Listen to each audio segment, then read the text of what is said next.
Salut à tous, bienvenue dans ces vidéos sur Mythic Hero. Donc, je suis un grand fan du jeu depuis plusieurs années et puis j'ai eu envie de faire une série de vidéos pour vous montrer un peu le jeu, comment bien débuter et puis faire des vidéos avec les nouveaux personnages parce que il y a beaucoup de vidéos en anglais et puis il y a quelques vidéos en français qui commencent un peu à dater, donc on voit pas forcément l'ensemble des personnages. Donc, dans cette première vidéo, je vais vous présenter les différents personnages et puis en vous parlant de ceux qui sont les plus joués, les considérés comme les meilleurs, ceux qui sont un petit peu has-been. Et puis ensuite, je ferai une série de vidéos en commençant le jeu et puis en vous montrant comment on peut, à partir de ce que nous donne le jeu, faire une équipe et, euh, et bien avancer. Donc d'abord, les héros, ils sont partagés en plusieurs catégories. On a les UR, qui sont des doubles factions, qui sont des super bons héros à haut niveau, mais qui en début de jeu demandent trop de ressources pour qu'on investisse dessus. Donc je vais pas trop en parler, hein. Je commence des vidéos pour des joueurs qui débutent et qui connaissent pas le jeu. Donc tous ces héros-là, mieux vaut pas investir dessus au tout début parce que trop de ressources. Mais une fois qu'on aura mieux avancé dans le jeu, qu'on sera vers la moitié du jeu ou plus, on pourra commencer à mettre des ressources dessus puisque c'est des personnages qui sont quand même assez indispensables. On a toute une série de SSR qui sont les personnages les plus communs, ceux avec lesquels on va jouer. Il y en a quand même pas mal. Et puis ensuite on a les SR qui servent à améliorer les SSR, donc on ne jouera pas avec. Et quand on les a, on va obtenir des pions qui vont nous servir à monter les autres personnages. Et puis là, on les voit pas, mais il y a aussi les héros R. Les héros R, ça sert de food, ça sert juste à se transformer en pièces et ça sert à acheter des choses. Ensuite, on a les héros qui sont divisés en 4 factions.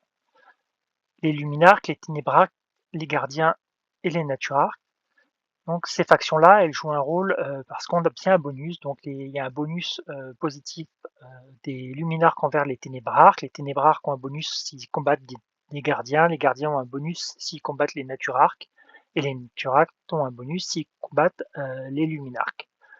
Aussi, quand on crée des équipes, si on a un assemblage de 3 héros d'une faction et 2 de l'autre, ou 4 héros d'une faction, ou 5 héros d'une faction, et ben on a un bonus, donc quelque chose qui augmente l'attaque, qui peut être intéressant à jouer, mais pas forcément, tout dépend aussi des personnages. Et ensuite, donc, personnages, ils sont classiquement séparés en 4 groupes. Les tanks, qui encaissent les dégâts physiques, les mêlées, qui font du DPS physique, les mages, qui font du DPS magique, et puis les soutiens, qui soit soignent ou apportent des protections aux autres personnages. Donc dans les tanks, on a des tanks plutôt très très bons, on va dire. Le meilleur tank, c'est probablement celui-ci, c'est Arthur. Arthur, il a la possibilité de faire des boucliers, donc on voit là si vous cliquez dessus, vous verrez les caractéristiques. Arthur, il a des boucliers, donc on voit que il donne un boost de 15% à la résistance physique et aux résistances magiques. Puis de plus, les dégâts infligés aux unités alliées sont limités à 55% de leur santé actuelle. Il a pas mal de choses avec son épée sacrée, il restaure sa propre santé. Donc c'est un très bon tank qui offre une très bonne protection. Un autre bon tank, c'est Léonidas. Léonidas, c'est un personnage assez ancien, mais qui est toujours d'actualité. Il est très fort parce que il peut déjà faire une petite charge, mais il est surtout, il procure des gardiens qui permettent de protéger les personnages qui sont les plus faibles. Donc, vous pouvez voir ici les différentes caractéristiques qu'il a, mais donc c'est surtout un effet de protection contre protège les personnages les plus faibles de votre équipe. Donc c'est son point fort. Ensuite, en tant qu'on a Odin. Alors Odin, les gens considèrent un peu lui old fashion. Donc c'était vraiment le tank de référence il y a quelques temps. Il est un peu moins bon aujourd'hui, mais ça reste quand même un bon personnage. Donc pareil, il réduit dans les formations, il réduit l'esquive.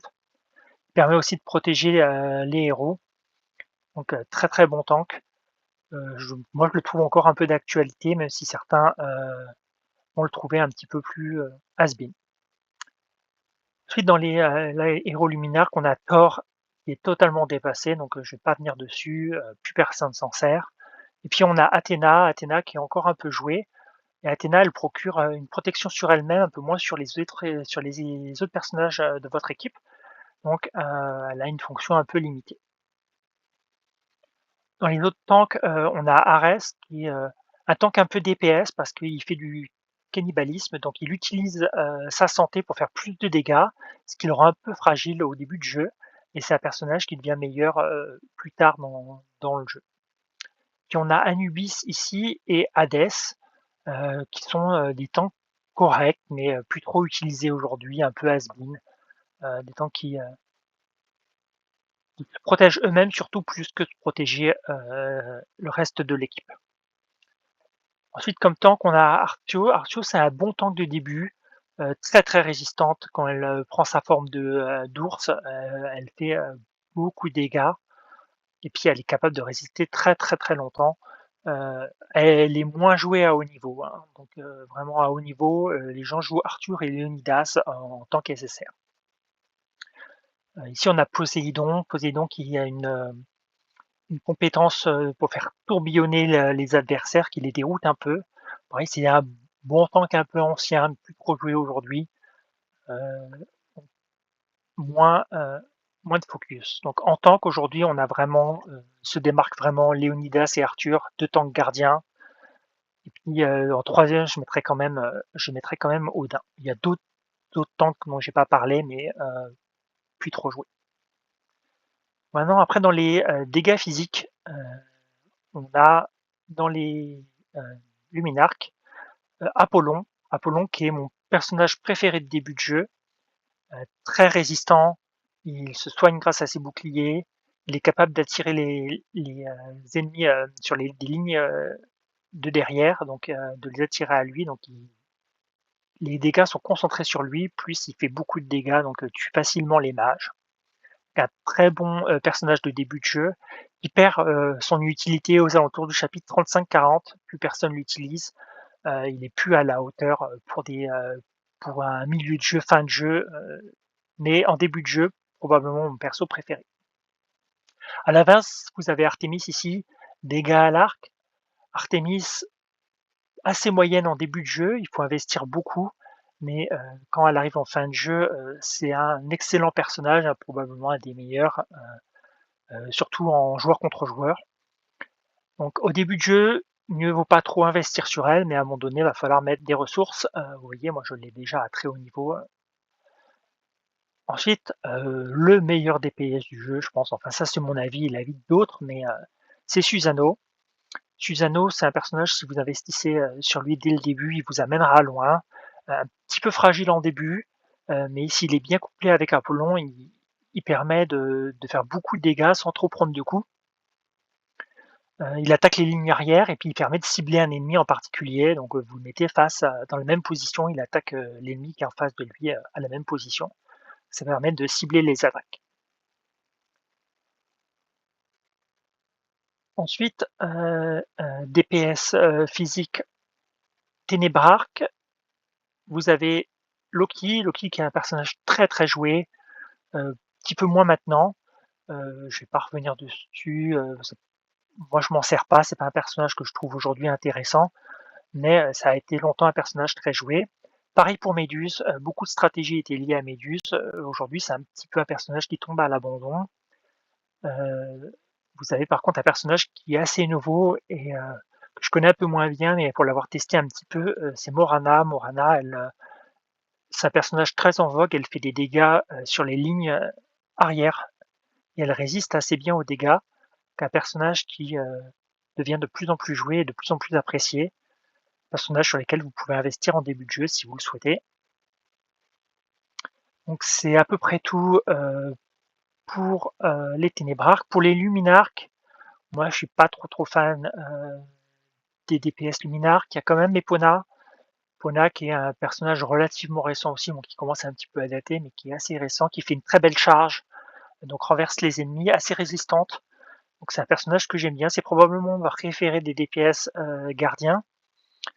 Archimède qui était un personnage très joué, qui tombe légèrement à l'abandon, mais qui sert sur certains events. J'investirais pas sur lui en début de jeu, mais plus tard dans le jeu, c'est quelqu'un sur lequel vous allez pouvoir investir. Et puis le ninja ici, qui est un peu joué quand même, un personnage un peu fragile, mais qui est assez intéressant. Si vous avez des ressources, moi c'est pas mon personnage préféré, j'investirais pas sur lui en début de jeu. Et ensuite, vous avez les mêlées Naturark. Alors là, vous avez des personnages clés très importants. Vous avez Freya. Freya, sa particularité, c'est qu'elle augmente les dégâts et les résistances des tanks et des DPS, mais physiques.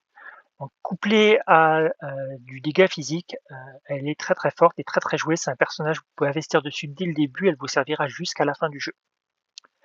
Ici, vous avez Chiron. Chiron, sa particularité, c'est qu'il casse les boucliers ennemis. Donc ça, c'est quelque chose de très important, une particularité qu'il a et que d'autres personnages n'ont pas. C'est pour ça qu'on investit pas mal dessus. Pas forcément beaucoup joué en début de jeu, mais il devient indispensable plus tard dans le jeu. Donc c'est un personnage sur lequel vous pouvez investir si vous avez envie. Ensuite, ici, on a le nouveau DPS mêlé, nouveau personnage, Bastet, que je connais pas beaucoup, mais j'ai très envie de tester. Donc c'est probablement vers elle que je vais essayer d'aller dans la partie que je vais lancer. Elle me semble faire pas mal de dégâts à l'arrière, tout en étant assez résistante, personnage en PoC. Ensuite, vous avez les mages. Donc ici, vous avez des mages luminarques. Zeus, qui est le premier SSR que vous aurez, qui est un personnage qui propose aussi un peu de protection, qui est très joué, qui a longtemps été beaucoup joué, un petit peu moins maintenant, mais qui reste un personnage très solide. Gabriel, qui est plus du tout joué. Piorus, qui est un personnage assez récent. Les avis sont un peu contrastés, mais il fait souvent partie des équipes secondaires ou tertiaires des joueurs. Ici, dans les Ténébrarques, vous avez Nephtéis. Nephtéis, c'est un personnage important quand vous allez faire des boss. Donc en début de jeu, moins d'intérêt, mais il va falloir très vite investir dessus si vous voulez faire les boss dragons. Elle est jouée dans toutes les compositions par tous les joueurs au niveau, indispensable. Daji, une mage que j'aime beaucoup, qui commence à être pas mal jouée. C'est un personnage un peu récent aussi. Il fait pas partie des dernières, hein, peut-être 6 mois ou 1 an maintenant, mais un personnage qui fait pas mal de dégâts. Ici, vous avez Izzy, je dis Isis, mais non, c'est Izanami, qui était jusqu'il y a 1 an un très bon mage au début de jeu parce que elle restaure pas mal de ses points de vie. Elle a un vol de vie assez important. Aujourd'hui, elle est plus trop jouée, en tout cas à haut niveau. Pas mauvaise en début de jeu, mais très vite limitée. Puis vous avez Perséphone, pareil, ça a été une mage assez jouée, qui est plus trop jouée aujourd'hui. Alors certains l'apprécient encore peut-être par un peu nostalgie, mais moins à investir dessus. Donc ici, vous avez les mages gardiens. Genji, les jumeaux, ils attaquent en début en dégâts physiques devant, puis après ils passent en derrière. Personnages très joués pendant très longtemps, on les retrouve encore dans beaucoup de compositions. Tombe de petit peu à l'abandon hein, avec les nouveaux personnages qui arrivent, mais ça reste un personnage solide. Ici, vous avez Murasaki. Murasaki qui est pas trop joué. Le problème de Murasaki, c'est que son ulti est très long à arriver, donc ça met du temps et donc vous risquez soit d'avoir fini le combat si vous avez une bonne équipe, soit de la voir mourir avant qu'elle ait fait son ulti. Quand même un peu embêtant. Et ensuite, donc Cléopâtre, elle est plus trop jouée non plus, hein. C'est un personnage qui invoque des serpents, donc il peut taper un peu les lignes ennemies, qui était pas mal, mais bon, il y a mieux aujourd'hui. Vous avez le nouveau perso que j'aime bien, Change. Change, elle invoque des lapins. Elle est assez sympa à jouer, peu connue encore, enfin, elle est testée que par quelques joueurs, hein. Quand les personnages sont nouveaux, bah, forcément investir beaucoup de ressources dessus pour les avoir à haut niveau, à moins de recommencer une partie. Pourquoi pas? Je suis pas forcément fan des mages, hein, c'est pour ça que je passe pas trop de temps dessus. Moi j'aime bien les équipes, basées sur du dégât physique, autour de Freya. C'est ce que je vais essayer de faire, une équipe autour de Freya. Donc là ici, les mages, Naturarch, vous avez Tama, Tama qui est, assez jouée sur certains events, sur les boss dragons, puis sur l'event de la croisade, donc il faudra la monter à un moment donné. Pour votre équipe principale en campagne, elle n'est pas la meilleure, mais elle est un personnage clé sur d'autres aspects du jeu. Puis là, vous avez de Tiffany et puis Flora qui sont un peu des personnages qui tombent dans l'oubli. Il y a moins en moins de mages joués. À haut niveau, les gens se concentrent sur les mages UR, et à bas niveau, les mages ont pas trop la cote. C'est un personnage un peu fragile, et puis le jeu est plus basé aujourd'hui sur du dommage physique. Enfin, le dernier groupe ultra important, le groupe des soutiens.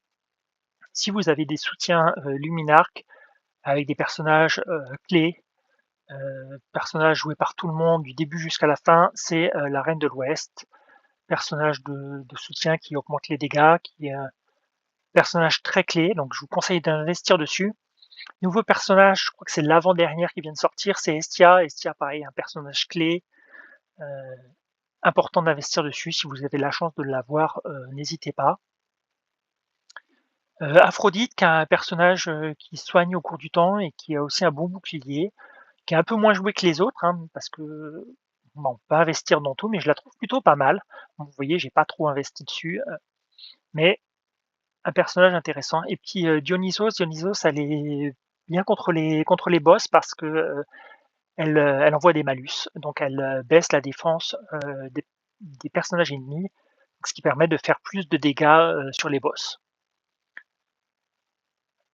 Soutien Ténébrarque, vous avez Mori, Mori qui il faut attendre un petit peu pour qu'elle devienne performante, donc pas dans les premiers chapitres, mais très vite, si vous investissez dessus, elle va pouvoir permettre de ressusciter un héros. Donc quand un héros meurt, elle lui donne un temps de latence, hein, où le personnage est ni vivant ni mort, mais si votre personnage arrive à tuer un ennemi, il ressuscite complètement. Donc ça peut être assez intéressant dans certains combats. Aussi, elle bloque la restauration d'énergie, les soins des ennemis. Donc personnage assez joué, en milieu de jeu surtout. Ensuite, vous avez Faust. Faust, c'est un personnage un peu compliqué. Il inverse sa position avec le joueur ennemi en face. Donc il fait un switch. Personnage pas forcément beaucoup joué en campagne tout le temps, mais sur certains niveaux, il est quasiment indispensable. Il permet de casser l'alchimie, la synergie entre l'équipe adverse, en isolant un personnage adverse du reste du groupe. Ici, vous avez Elle, qui est un très bon soigneur, moins joué aujourd'hui. Les gens vont préférer les Luminarques, donc la reine de l'Ouest, par exemple, ou Estia. Mais si vous l'avez en début de jeu, c'est un bon soigneur. Niveau gardien, vous avez Cassandre. Cassandre, c'est du soin pur et dur. Elle ne fait que ça. Donc ça peut être utile en début de jeu. Mais après, ça devient plus limité. Jeanne d'Arc a été longtemps très jouée parce qu'elle peut se mettre à l'avant. Elle a une charge et des protections de soutien. Moins jouée à haut niveau. C'est un personnage un peu désuet, mais encore quand même assez joué. Aladdin qui procure pas mal de boosts. Moi, c'est un personnage que j'aime bien, même s'il n'est pas très joué à haut niveau. Parce que il permet d'avoir des boosts assez intéressants. Puis il y a un personnage assez récent, vous avez Léonard.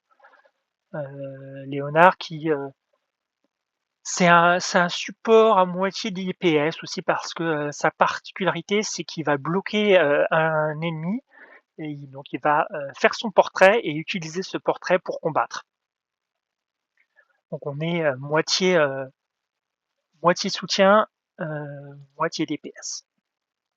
Et enfin les soutiens Naturarch. Soutien Naturarch, personnage clé ici qui est Naga. Naga, elle a un bouclier, donc elle devient vite indispensable à haut niveau grâce à cette caractéristique. Elle est une des rares, voire la seule à l'avoir. Donc très très jouée sur certains niveaux, pas jouée forcément tout le temps, mais sur certains niveaux, elle a un rôle clé. Il y a des nouveaux persos qu'on a, c'est Lucienne. Lucienne, elle a la particularité de voler le bouclier ennemi, plutôt intéressant. Elle fait pas mal de dégâts, c'est résistante. N'hésitez pas à bien tout lire, ce que font les persos, ça vous donne, une idée de comment les utiliser. Lucien, donc personnage très, très en vogue que j'aime beaucoup aussi, à investir. Je vous ai fait une petite présentation rapide, hein, je suis pas passé, sur toutes les caractéristiques des personnages. Il y a les armes emblématiques, il y a beaucoup de choses qui jouent. Le fait est que, votre équipe va évoluer au cours du temps. Les personnages qui sont bons au début sont pas forcément les meilleurs à la fin et vice versa. Donc, va falloir être flexible et ce qui fait aussi l'intérêt du jeu.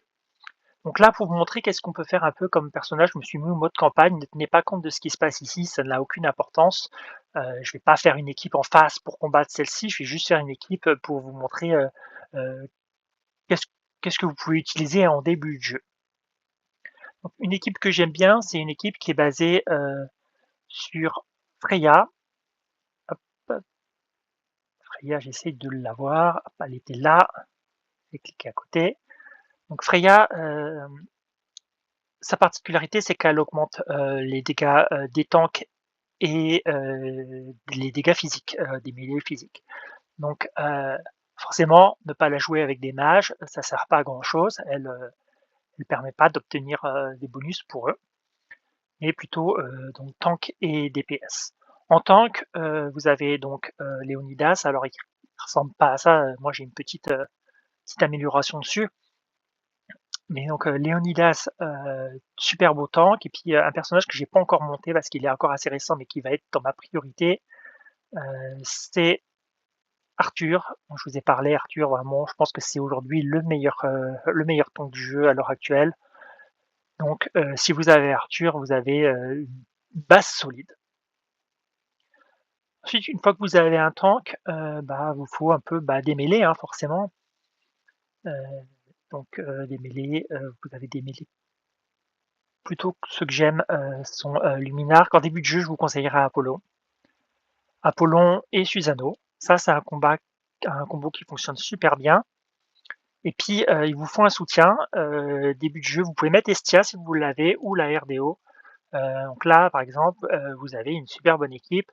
Vous allez avoir Arthur qui va vous protéger votre équipe et qui va encaisser les coups. Apollo très bon en début de jeu, hein, mais c'est pas vrai à mon niveau, hein. À mon niveau, fin de jeu, on le jouerait plus du tout, hein, il tombait à l'abandon. Mais début de jeu, il va, en attaquant, il va, récupérer les 2 personnages qui sont là à l'arrière et les taper en même temps. Ce qui fait que quand Susano, lui, va attaquer le personnage en face, Apollon va l'attraper, donc Susano va être protégé, il aura moins de dégâts. Et puis le soutien, augmentation des dégâts plus soin, de la RDO. Et puis, tous les dégâts, ici augmentés, grâce à Freya. Donc là, vous avez, une bonne équipe. Par contre, dans cette équipe-là, vous avez moins de bonus, hein. Vous voyez, j'ai un bonus parce que j'ai 3 personnages, mais j'ai pas, un combo, qui me permet d'avoir des bonus. Si je remplace Arthur par, un tank, nature comme Artio, qui est un bon personnage de début de jeu, ici, vous voyez, j'ai un bonus plus grand. Donc, il y a une balance à avoir, en début de jeu. Ici, c'est pas mal. Moi, je préfère Arthur, mais si vous avez cette équipe-là avec Artio, c'est pas trop mal. Plutôt que d'avoir Susano, vous pouvez avoir, bah, un autre DPS, hein. Donc Chiron est bon, la nouvelle ici, heu, qui est plutôt bien. Donc là aussi, vous avez une bonne équipe, basée sur ça. Donc si vous pouvez avoir aussi, je vous ai dit, en tant que Léonidas, si vous avez une bonne équipe. Si vous voulez pas jouer Apollo, vous pouvez aussi jouer, Epona. Epona est pas mal.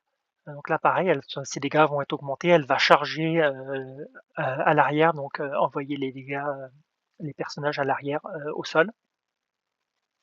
Donc ici, je vous ai proposé Bastet ou Susano parce que, leur particularité, c'est qu'ils vont aller attaquer à l'arrière et souvent au début de jeu, à l'arrière, vous avez les soins et les mages.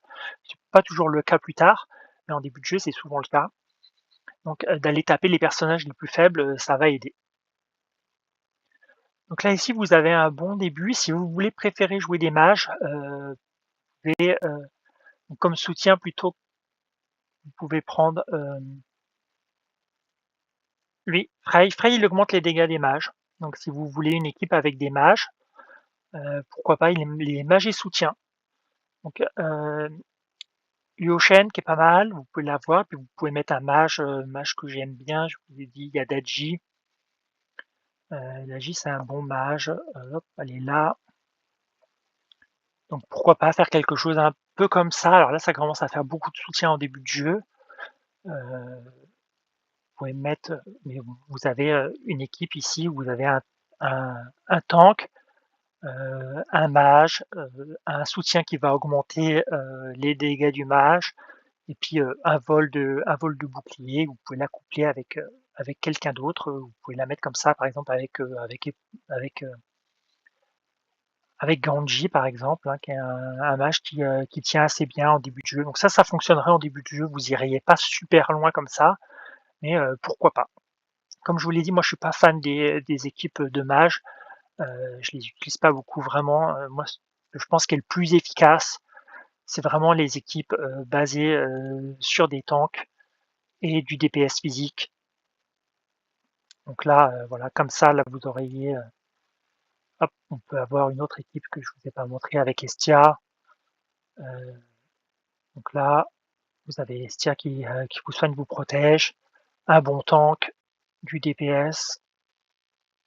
Vous pouvez avoir lui aussi. Et là, ça commence à faire beaucoup si je mets trop DPS parce que je vais pas avoir d'autres tanks. Donc, en début de jeu, moi, je vous conseillerais plutôt d'aller vers ce genre de configuration. Donc, hop, on va mettre ça et on va mettre ça. Là, c'est une des meilleures configurations que vous pouvez avoir. Le bon tank, lui, vous investissez dessus, il vous servira tout le long du jeu, même sur les chapitres très, très avancés. Apollon, début de jeu jusqu'à chapitre 35-40, il va vous permettre de passer facilement beaucoup de niveaux, très puissant. Ensuite, il faudra investir dans un autre personnage, mais au fur et à mesure, bah, vous aurez des ressources pour investir dans d'autres personnages. Euh, Susano, le combo des deux, super bien. Si vous investissez sur Susano, il vous servira tout le temps, tout le temps. Personnage très fort. Freya, vous investissez dessus, c'est un personnage qui vous servira tout le temps aussi. Puis Estia, pareil, elle vous servira du début à la fin. Donc là, dans cette équipe-là, j'ai 4 personnages dans lesquels je vais investir des ressources qui me serviront tout le long du jeu. Il y a juste Apollo que je prends parce que vraiment très très fort en début de jeu. Bon, il ira pas jusqu'au bout, mais ça vaut quand même le coup d'investir dans des ressources.